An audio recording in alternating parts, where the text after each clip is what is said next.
küllərindən doğan ilmələr. Otağın küncündəki qədim, naxışlı sandıq hər açılanda evə sehrli nağılların, qurumuş nanə yarpaqlarının və zamanın qoxusu yayılardı. Sona nənə o sandıqdan təkcə Məlik Məmmədin zülmət dünyadan işıqlı dünyaya çıxan nağılını, Məlhəm dərəsini, Təpəgözün sirrini çıxarmazdı. O həm də keçmişin xatirələrindən gələcəyin ümidini toxuyardı.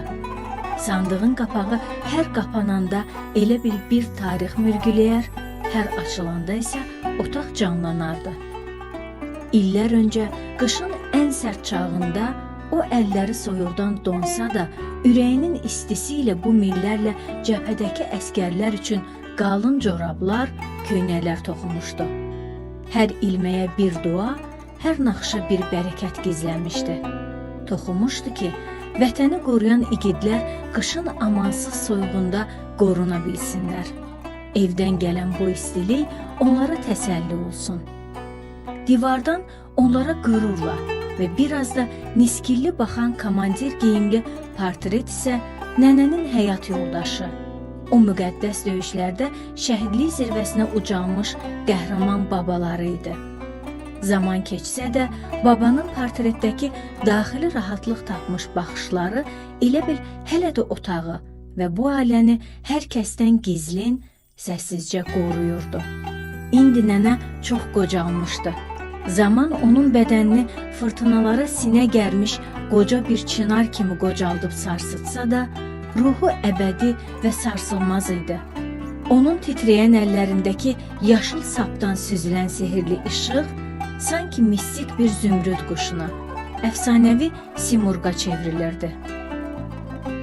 Öz küllərindən yenidən doğulan o dirçəliş quşu kimi nənənin də ömrü bitmirdi.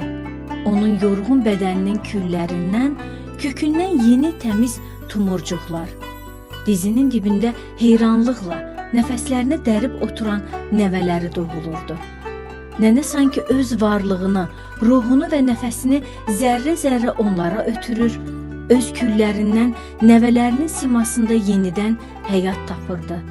O nəvələr ki, nənənin nağıllarında böyüyür, onun barmaqlarının toxunduğu hər şeyi müqəddəs bir miras kimi qəbul edirdilər.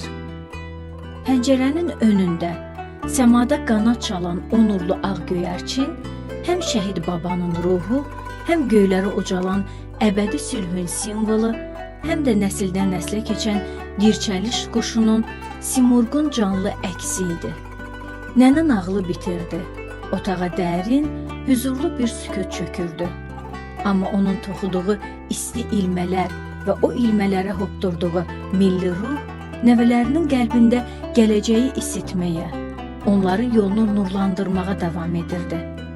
Çünki Sona nənənin toxuduğu sadəcə bir geyim deyil, bir millətin heç vaxt qırılmayacaq mənəvi zənciri idi.